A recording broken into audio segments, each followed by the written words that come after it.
Welcome to Casual Watch Talk, the podcast from the Casual Watch Reviewer YouTube channel.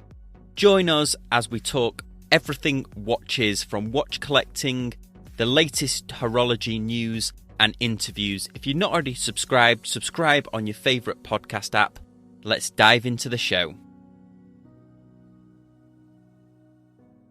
Hi everyone, welcome back to Casual Watch News. You're joined by Sam and Chris. How have you been, Chris? A little under the weather, but... Yeah, sorry everyone, we haven't uploaded for 2 weeks because Chris has been under the weather. Suffering a little strep throat that I got the wrong antibiotics for, and then I had to go back to urgent care and get the right antibiotics for, so... Yeah, so sorry everyone, we haven't uploaded for a couple of weeks. Also, anyone that is subscribed to my YouTube channel, which it all should definitely be, The Casual Watch Reviewer. I also haven't been uploading recently. I'm going to start again this week, but January's been it's a really slow month for YouTube, so I've just had a little bit of a break last week, although I have got some exciting content coming soon. So, nice. Chris, let's dive into it. As with each of these podcast episodes, we love to talk about the watches that we're wearing this week and also our watch obsessions for the week. So, Chris, I'll let you kick that one off. What watch have you been wearing this week? This week, been a toss-up between my Bell & Ross Zinn 103 chronograph, and then I've got the Steinhardt Ocean Titanium GMT on my wrist today as my kind of knockabout weekend watch. Yeah, you know my view on Steinhardt, but I have promised you I will review it honestly. Yeah, I am not the world's biggest Steinhardt fan, but you kindly offered to let me test drive this watch, so look for that coming on the channel soon. See if you can change my mind. I doubt it, but let's see if you can change it. Yeah, I think... Oh, did you get your Bell & Ross back from servicing yet? So but I got it confirmed that it was there. So I was going to send it out, and then I got sick, and then I was home, and had some time to do that. So packaged it up, put it in one box. Basically what you should do when you send a watch is, put it in something plastic with the, Ziploc bag with the documentation in it. Put it in a box, and then wrap it in another box. And each time, put your name and address on it so that if the thing gets ripped open in transit, someone can find you. So took the time to do that, contacted them, send it there, and went to the post office and kind of was in person and was timidly they're like, I want to get insurance on this.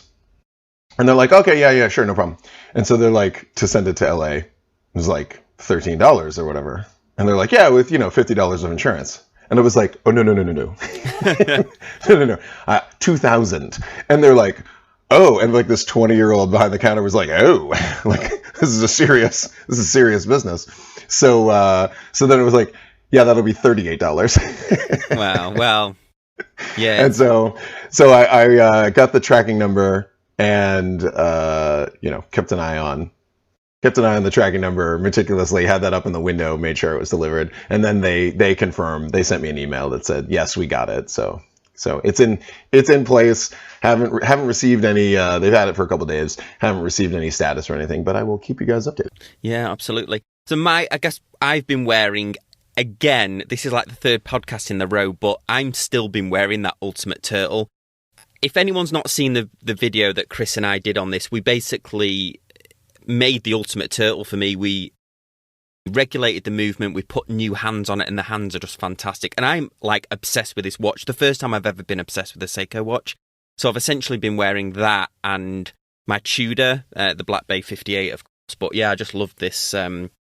But breaking news, this will probably shock a few people, I imagine, but I put my Speedmaster on Chrono 24 to see what would happen.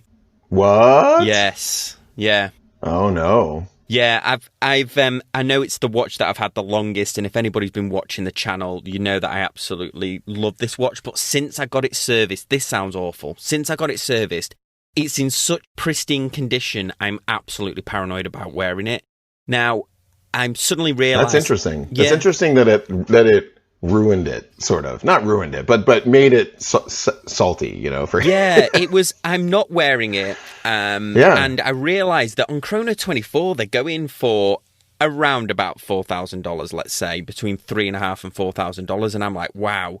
And I know it will go up in value over time, but I'm thinking, wow, if you put 3,500 in like the stock market, for example, I think it would probably increase more. So I'm going to see what happens. It's definitely not a foregone conclusion that it'll be sold, but I'm just kind of seeing what happens, and I'll report back on that. But we'll leave that there before I get emotional. And if the listeners want, email us, let us know, and I will go over to Sam's house and put like a hairline scratch on the back of the so that he can live with it again. That's so disappointing. You should. I feel bad because it's it's something you enjoy. It's something you talked about all the time. Yeah, so. And I have fallen a bit out of love with this. This might be a subject for another time, but this is going to sound really weird to some people. I fully appreciate it. It even sounds weird when I think it back in my head, but we've been talking a lot about Omega the last couple of weeks, where they released that titanium watch, they released that titanium Aquaterra, they released this new 321 movement.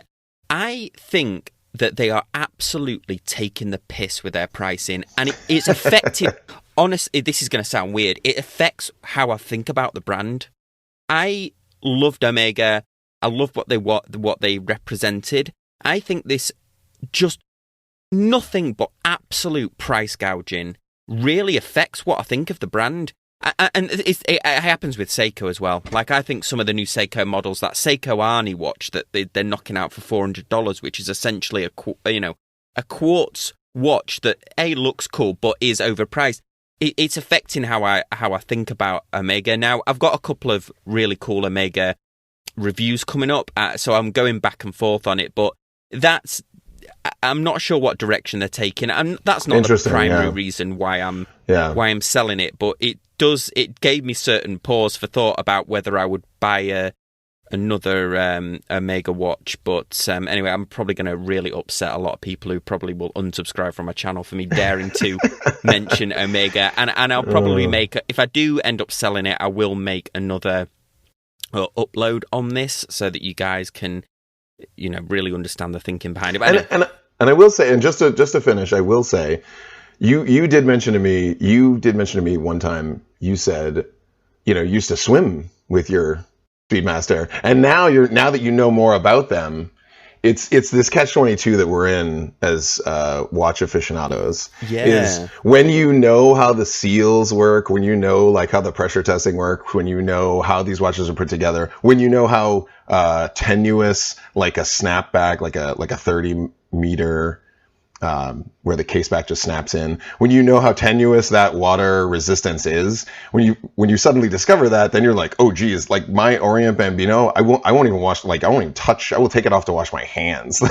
It's like, and so like I think you're suffering a little bit from that, now that you know more about it, you kind of like peeled back the layers, peel back the covers. I think it's like computers. So I've always been a Mac fan ever since I was a kid. We've always had Macs, and I remember when my mum had an iMac that she started using, and she was paranoid about breaking it. And I used to say to her, I'm like, Mum, you don't know enough about computers for you to break this. I said, I know enough about this to break it.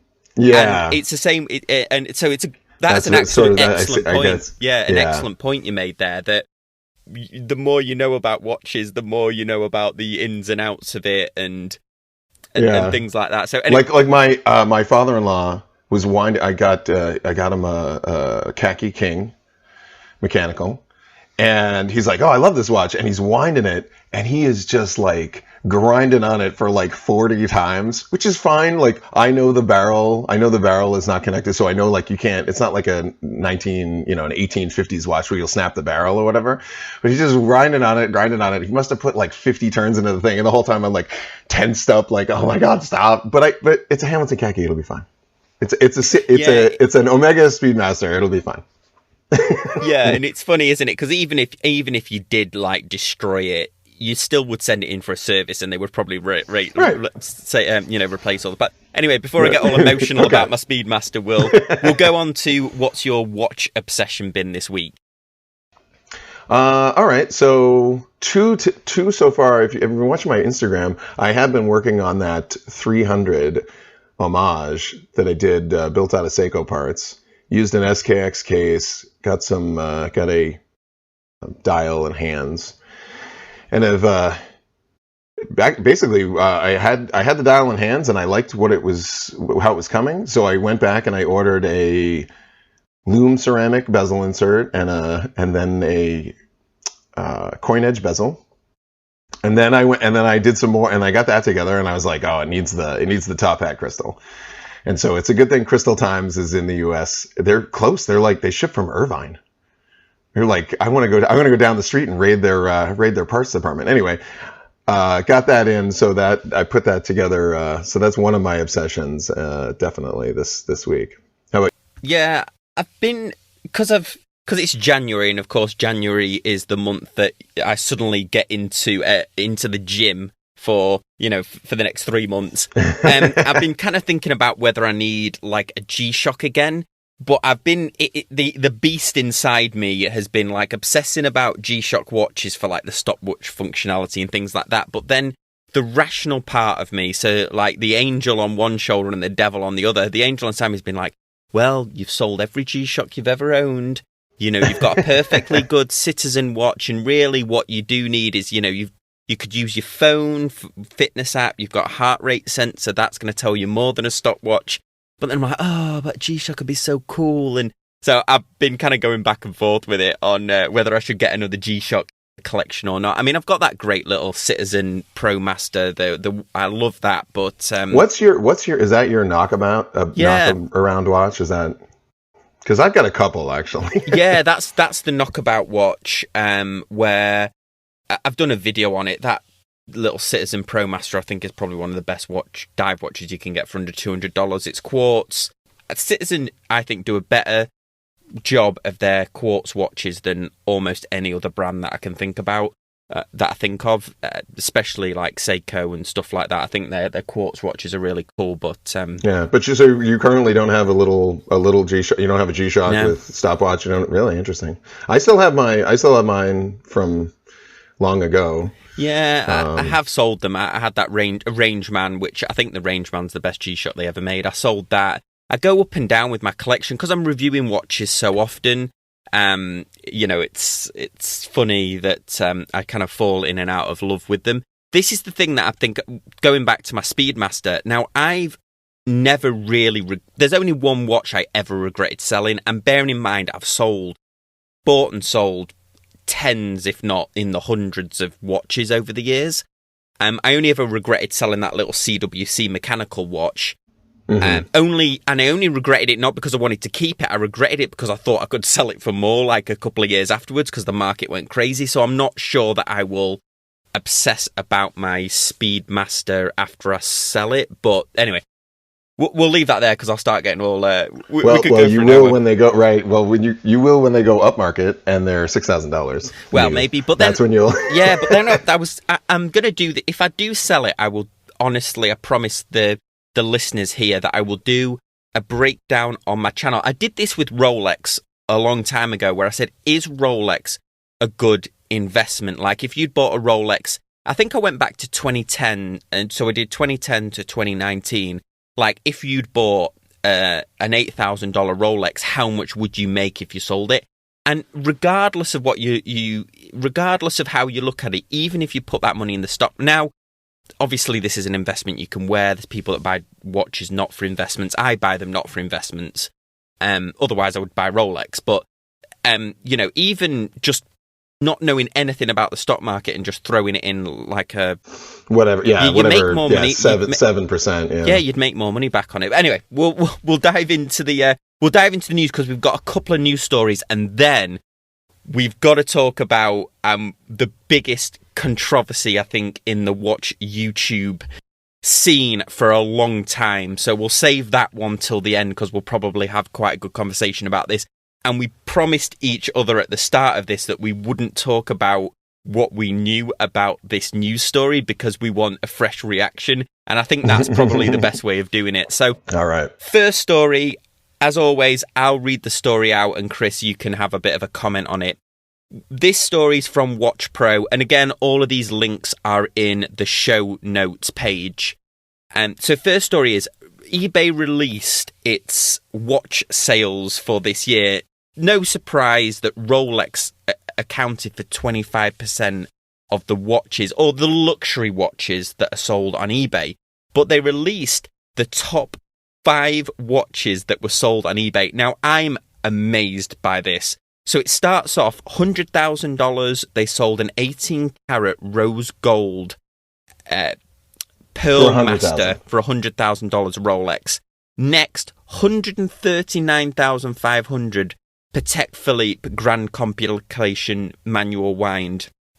$145,000 AP Millinery MC12 Tourbillon platinum watch. Next one up from that, $148,000 Richard Mille RM11 flyback chronograph rose gold titanium watch. And their top watch, $535,499 Patek Philippe Grand Compilation chronograph watch. Now, who in the hell is selling over $500,000 Patek Philippe? Bearing in mind that Chrono 24 charge 6.5% and they have that escrow, blah, blah, blah. eBay charge a minimum 10% then plus the 3% for... So you've sold... Their commission on that was like $60,000 or something. $60,000, easy, yeah. Wow. And by the way, who has $500,000 in their PayPal account?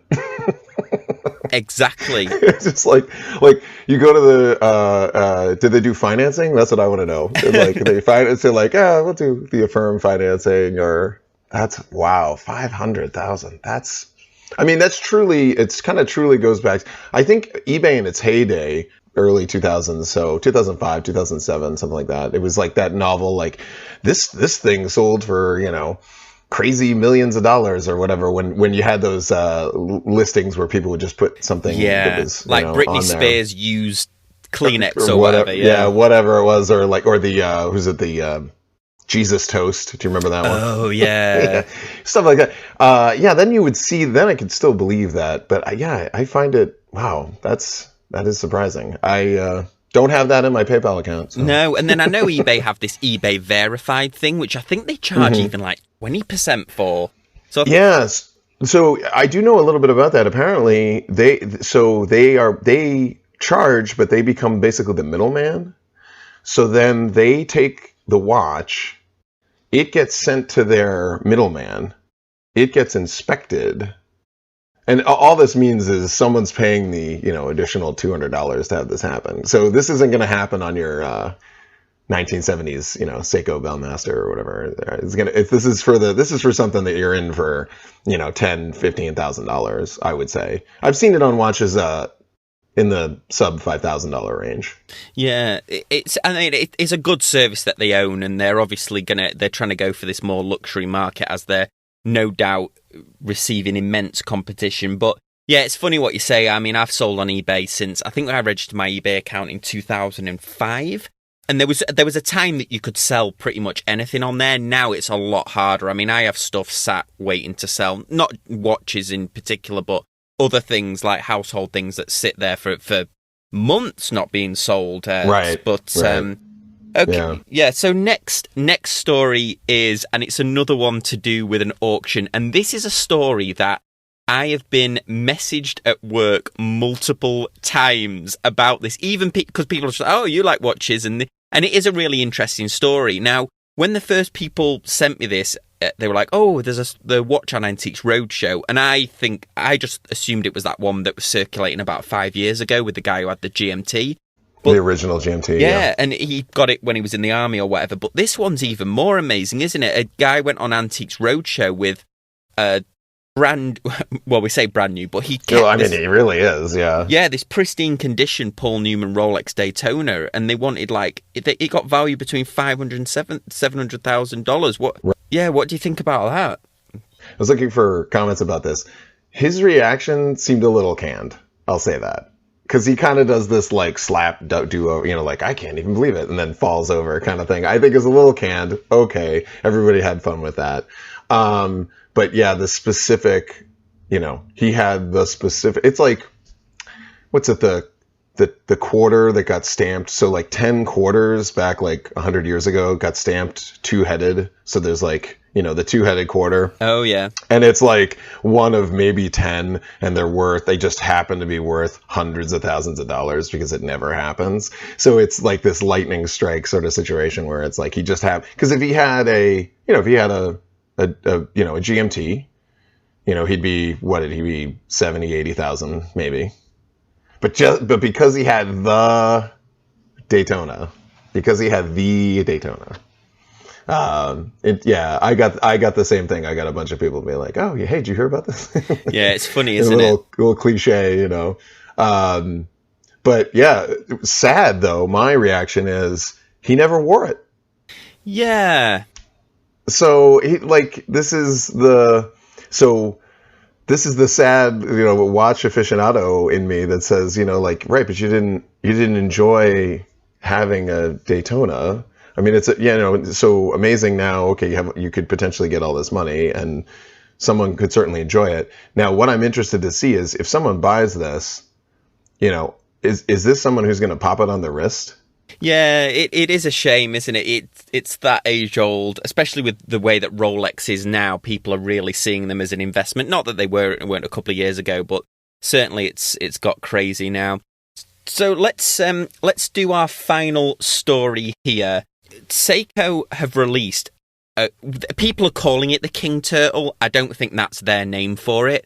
But essentially, they've taken a turtle and they're kind of responding back to what the fans that are saying is the deficiency with the Seiko Turtle, which is lack of ceramic bezel and lack of sapphire crystal. And they've created this enhanced version, but they're charging like double the price for it. Now the dials look spectacular.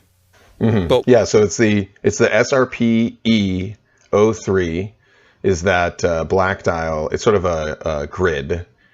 It doesn't look like carbon fiber. It's just like a set of squares. It's got some depth to it. It looks pretty good. Like a waffle. Yeah.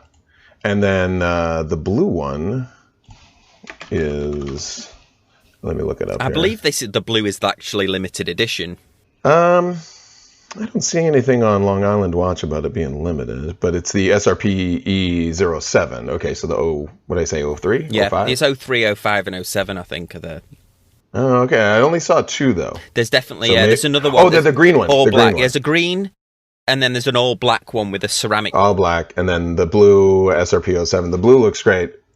Yeah, I think if you just sort of glanced at it, the only thing that you would visually, if you spotted it on somebody's wrist, the only thing that visually you would notice, except for the dial color, would be it has a cyclops on it, or should we call it a cyclops? It's more like a monobrow.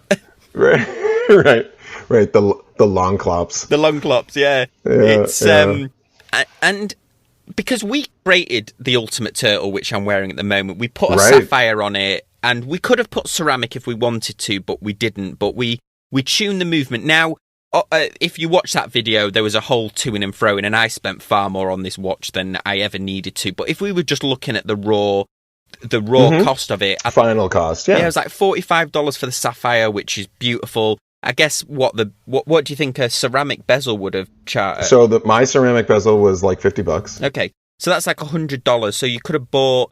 essentially a base model, say they're $300 on eBay, $300, then put another $100 into it. That's $450. I mean, it seemed pretty similar to the My Turtle, where I think I picked my SRP 773 up for $280. I think I got it for, or just under $300. Okay, so let's just say $300. I did the ceramic bezel for $50. I did the coin edge bezel for $50, so that's $100. I did a sapphire, another $50. I'm sure they're like $45, $65, something like that. But okay, so that's $150. All right. So now we're into $450. Obviously, the time it took to do the movement, the hands. Let's say another $100 for the seals and the hands. So $550. So I was happy to see that right now they're available for $5.95. So that's great. I can now sell them at a profit. Perfect. Yeah, it's weird, isn't it? Because they're essentially, and nothing's changed with the movement. So we've still got their version of the 4R36 or whatever it is, and we put a NH. I mean, I don't know who this is going to appeal to when the standard turtle is just as, with exception of the mineral glass, you're only getting a slight upgrade. Now, if they'd upgraded the movement significantly, then maybe it's justified. But we'll definitely. I know it. And when and we talked about the Cyclops or the Uniclops, the monobrow, I'm calling it monoclops, right? That's like the first thing I'd want to take off of it. So now I would like to, but okay, if you can deal with that, that's fine. But I was happy as someone who has modded one of these and put about this much into it to be like, oh, this is what they go for, And I always felt that Seiko should have made this. I mean, I see the stuff coming from like Spinnaker and from the same micro brands that are in that price point, and they're offering, for $300 and something, they're offering sapphire, they're offering ceramic, they're offering, better movements, maybe Miyota, maybe, ETA, maybe not ETA, but if you get into like 600, you get maybe ETA. So I was looking for Seiko to do something like this. Now that they have, that's great, but the price really shouldn't have been $595 for $600. The price should they should be able to produce this for 400, 350, 400. Yeah, I'd be all over it for 400. I think that Seiko, like their dials, they're absolutely fantastic. But so before we dive into the main topic of this podcast, let's just pause for 30 seconds. If you guys are interested in supporting Chris and I on this channel, you can actually sponsor us on the Anchor website. But as well as that, we're not expecting you to donate any money to us. It's just if you wanted to. But as we're trying to run this and keep it going for as long as possible, we've got a brief word from our sponsor, which is actually me. So I'm just going to pause for a second, and here's a quick ad break. Okay, Chris, now on to our main story. Now, it's not often that there's a controversy in the world of watch YouTubers. I mean, serious drama. Serious drama, or as the kids would say, spilling the tea, I think is the right word on YouTube, they say. But right. This is an incredible story. Now, if for regular viewers of my YouTube channel, you'll know that I've mentioned a YouTuber called Horology House quite a few times. And here, you've mentioned him here. I've mentioned him here as well. His reviews that he does are nothing short of some of the best macro footage. I would say only secondary to Watchfinder. Now, Watchfinder, obviously, there's a huge company behind them. They're owned by Richemont Group. They're using those Black Magic cameras. But this guy from Horology House, his camera work it's almost verging on making an adult movie of a watch, I would say, without actually saying the word. Now, just to frame this story up, and as I said at the start of the podcast, Chris and I haven't discussed this because we wanted to come in fresh, but essentially there was a Reddit post that sprung up, I would say, a couple of days ago now, 2 or 3 days ago, that was saying that Chris, who runs the Horology House channel, has been selling fake Rolexes. Now, not only has he been selling fake Rolexes, but when people have been calling him out on it, he's been given many, many excuses. Now, I'll just say that and we'll talk about it, but what's happened in today,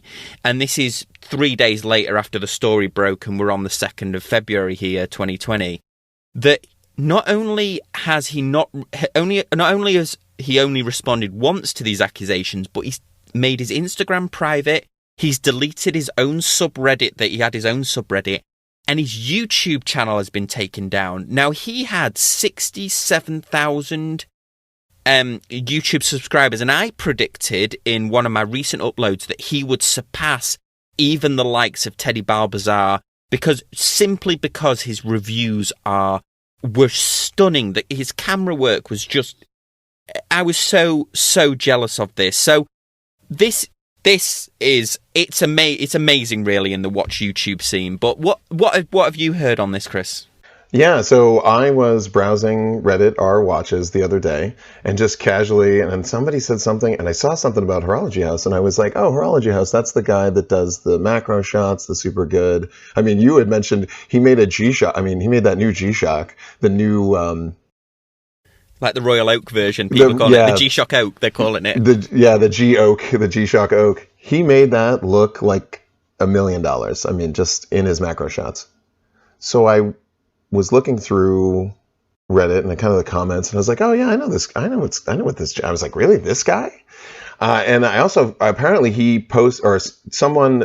So the details, I guess, and this is all very fresh. This is like 3 days fresh. Someone posted about this Daytona that they bought. They posted on Reddit as well as on the Rolex forums, and they had determined that it was a fake. And the irony is Horology House has a video how to spot a fake Rolex, which someone has now re-uploaded. Several people. For the irony of it, right? And I mean, if you watch that video, so I mean, like maybe we should link to one of the ones that upload. If you watch that video, I mean, I showed my wife, I just turned and I paused the screen and I was like, can you tell? And like, just looking, she's like, no, I'd have no way to tell. And this is like a macro shot of both. And I was like, I think maybe he was counting on that. Yeah, so I will just say that we don't know, I don't know Chris personally. We are going from the data on here. And what I think one of the top comments on Reddit, that Reddit article, they've actually locked the discussion now. Yeah, they did, yeah. 976 responses. And I think one of the Reddit users said it the best, where they said, well, there's always three sides to a story like this. His side, the other person's side, and then the truth, which I thought was hilarious. So we're just presenting the story. We're not saying either way, innocent till proven guilty and all that jazz. But some of especially, did you read? And it was a long read, but on that Reddit article is the WhatsApp exchange he had with one of the guys. So he's been accused, what would you say, 4 times now? I think so, yeah. And I saw that, I saw someone, I didn't read the WhatsApp exchange. I saw the too long didn't read of it, which was basically like the crappy stuff where he posted a picture of because he's in Australia. He's based out of Australia, and he apparently posted a picture of, he said his parents' house on fire or whatever, and like from the fires in Australia. And then they were able to easily do an image search to see that it was just literally an image search from Google that they had posted up. So, he's pulling people's strings. It's just awful. It's just awful. When I told my wife, not interested in watches the way you and I are, and like just peripherally. And I told her this story, and she's like, what an absolute ass. And I was like, I couldn't believe it. Based on, he's got this great YouTube channel. He's, like you said, he was ready to surpass. I mean, I knew about him, you knew about him. He's, popular on the channel. We've seen his videos. If you're into watches at all, I'm sure if you're into watches at all in the last 6 months, you have seen one of his videos on YouTube for sure. What a strange turn of events. Yeah, it's amazing because I didn't realize this, but reading some of the Reddit comments that the Australian watch scene is obviously it's a lot smaller than the US. It's probably a lot smaller than the UK, but he was quite a rising star quite a celebrity, and I know quite a few people were really jumping to his defense. And one of their arguments, I don't know if you saw this, was that they're saying, well, he kind of admitted that there was a mistake, and that he felt like he'd bought a set of Rolexes over many years that he'd kept as investments, and that he'd been duped, and that he eventually gave the person the money back. But did you read that this took months for this person to get there? Yeah, he was right. It was slow to get the watch, and then he was slow to return the money. It's interesting here. I saw another YouTuber that talked about getting a fake Oris, and the seller of the fake Oris, the guy who sold it to this YouTuber, was like, "Oh, I bought it gray market," and I was like, so disingenuous, because he blames the gray market. And in this case, he blames like, oh, I got it a long time ago, or it was sitting in a safe as an investment. But both of those things, so like such BS, because now the gray market, it takes a hit because, people are like, I've heard many times people are like, well, that's why you got to go buy it in an AD. Now, this is absolutely what all the top brands want you to do. They want you to walk into their AD and buy. So that's fine. I understand, taking a risk on eBay, that sort of thing. But it was so, to have him blame, to have this other YouTuber with Thesaurus blame the gray market. Well, he didn't get it on the gray market. He knew it was a fake watch, and he's just blaming it on gray market. This is a watch I got from a friend, a buddy, whatever. It's all shit. Yeah, it's funny. Two things are. I mean, I would never buy a Rolex off a watch forum. I'm not discrediting the watch forums. I know people that have a good at things. Everybody knows that I'm a huge fan of like Bob's watches for used pre-owned Rolexes. They really know their stuff. Plus, you can actually go there and take the watch. But the couple of the really interesting points that people made, one was that, hey, this person replied back to him straight away and said, hey, you've sent me a fake watch. And people are kind of incriminating by saying, well, what he didn't say was, well, no, I didn't. You're going to, he didn't argue with the person. Right, there was almost a admission right there, yeah. So what big question has been in the whole of this is, what's the scam? So what is the scam if he's selling a fake Rolex and then he's eventually giving the money back when he's kind of called out on it? So there's two theories about what scam is. If there is an alleged scam, what is that alleged scam? There's two theories for this, and I'll get your opinion on this, Chris. One theory is that, hey, if he sends out 10 fake Rolexes, and honestly, apparently these are amazing copies, that one of them only knew this because his friend was a Daytona expert, and this friend did images side by side on the Rolex forum post.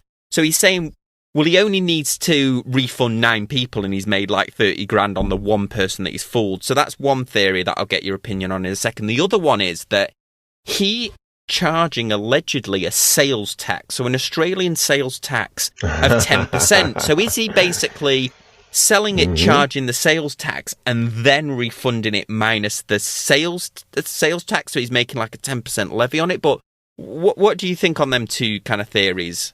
The first thing is, if you see, you're absolutely right. They're super well done. So I'd be willing to bet if you had a $1,700 fake Daytona, you couldn't tell the difference. Casually, you couldn't tell the difference if you spent that kind of money on it. So you take a watch that you spent $1,700, $1,800, even $2,000. He was selling that for, I think it was $24,000. So $22,000 in profit of that he gets to keep. And of course he's going to pay taxes, because like that's, he wants to seem legitimate, and like just keep the tax man happy, whatever. It's not his money at that point.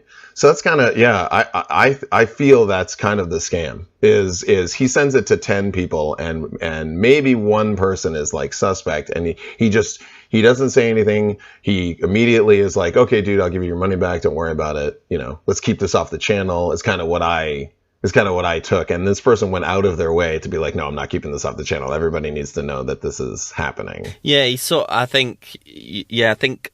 I noticed in someone that he's saying, look, I refund you the money. He's taking people many months, and he's only like partially, he's kind of like partially funding it. So is it some kind of, allegedly, he's only partially refunded it? Is it some kind of like pyramid scheme where he's essentially, the people that do go back at him is he then refunding those and just hoping that some people were mentioning like a Ponzi scheme where because of the time it took them to get it, so you'd be like, yes, I want to buy this watch, and they'd be like, okay, sure, we'll send you the watch, and then like 2 months would go by, and so then in that Ponzi scheme sort of way where you're like you're taking other people's money to buy a real one to then send to this one guy that you've strung out for 2-3 months, and then you got 6 or 7 other buyers who maybe you send a fake to, maybe you don't, whatever, and then you string them out for 6 or 7. And so like quickly with a $20,000 watch, if you've got 10 buyers of a $20,000 watch, you can quickly get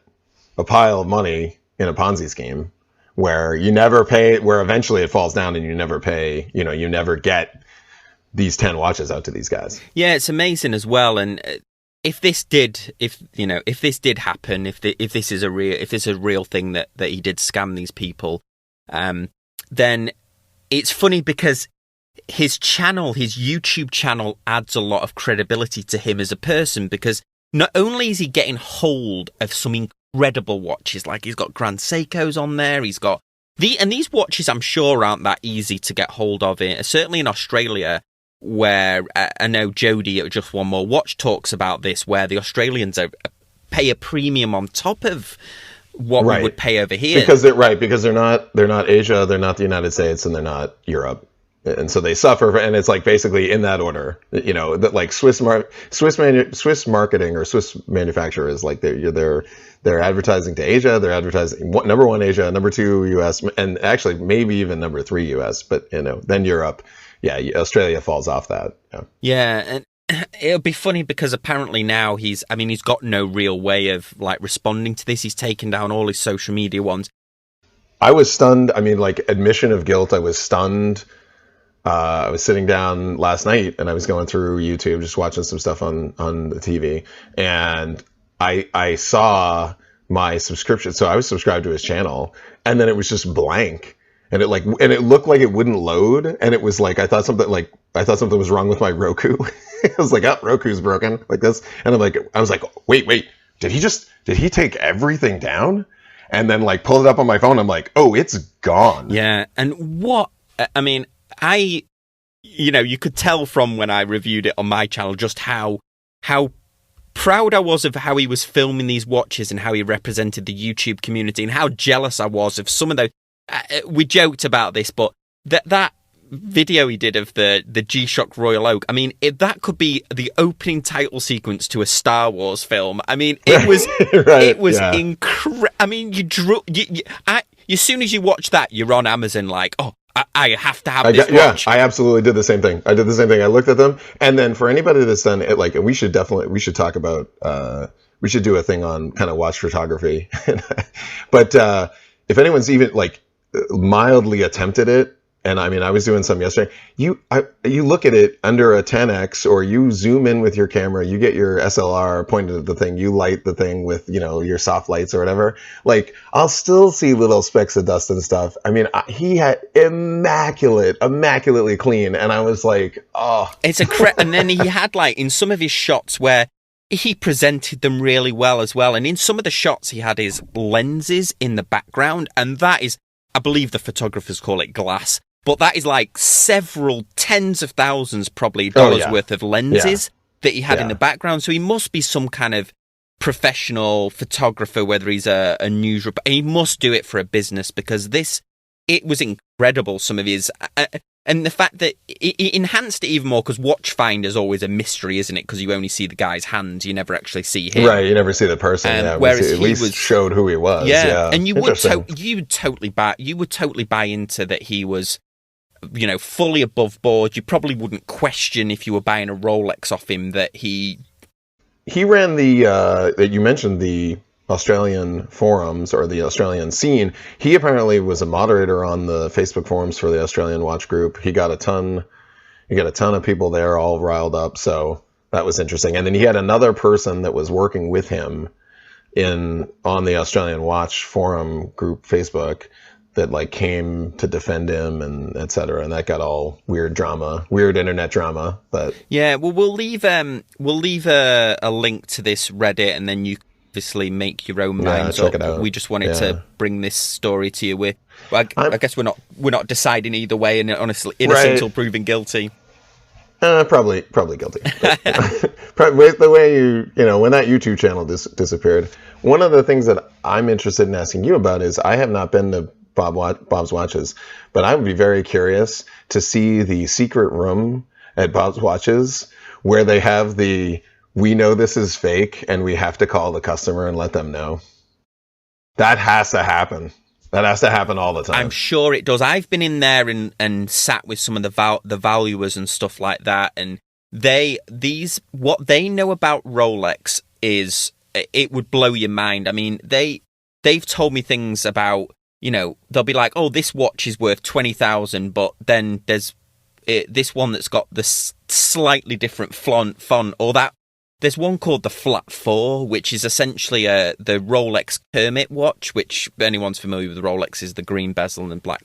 And if that's got a 4 that is a slightly different font, that is many. You've got to really understand. That's why if you don't understand Rolex, and I don't, you don't understand what you're buying for, there is absolutely no reason that I think that you should not be going to somebody like Bob's Watches, or even if you could buy it from an AD, then buy it from an AD, but where you've actually got some recourse. Now, I'm sure 99% of the people that sell Rolexes on forums are above board, but if you know what you're if you've got to educate yourself, essentially, I think if you know what you're looking for, then Steve, who's a good friend of mine who I used to work with, he's bought Rolex, but he knows his shit when it comes to Rolexes. I don't know enough not to be scammed. I wouldn't know that this Rolex, that the images look incredible. We'll keep you guys abreast of this story if it evolves from any further on. So, Chris, should we wrap it up there? The other thing I was going to say is, just like a $100 bill, a $20 bill, is worth value. These, a Rolex watch is always going to be worth something to someone. So it's going to always be the target. And it's almost a reason why I would maybe not go for Rolex unless it was for an AD, from an AD or Bob's Watches or someone who absolutely knows their stuff.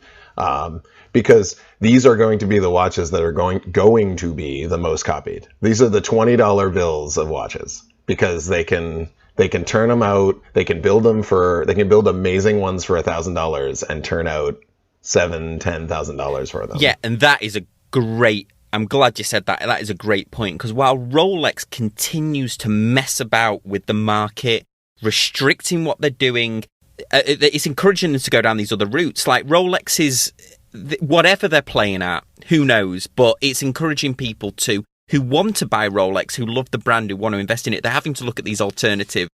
Right, and it's right. So it's a disservice because they don't have it, so you can't walk in and buy it. So then they go and they say, all right, well, I want it used or whatever. Maybe I'll go for that one that was $105,000 on eBay. But it's pushing them towards these other services. I find it interesting. I will occasionally look to see, it's a Google search away, but I'll occasionally look to see what watches are being copied, what watches are popularly being copied. And there are a handful. I've seen Oris. I've seen even in the $1,000 the sub $5,000 price point.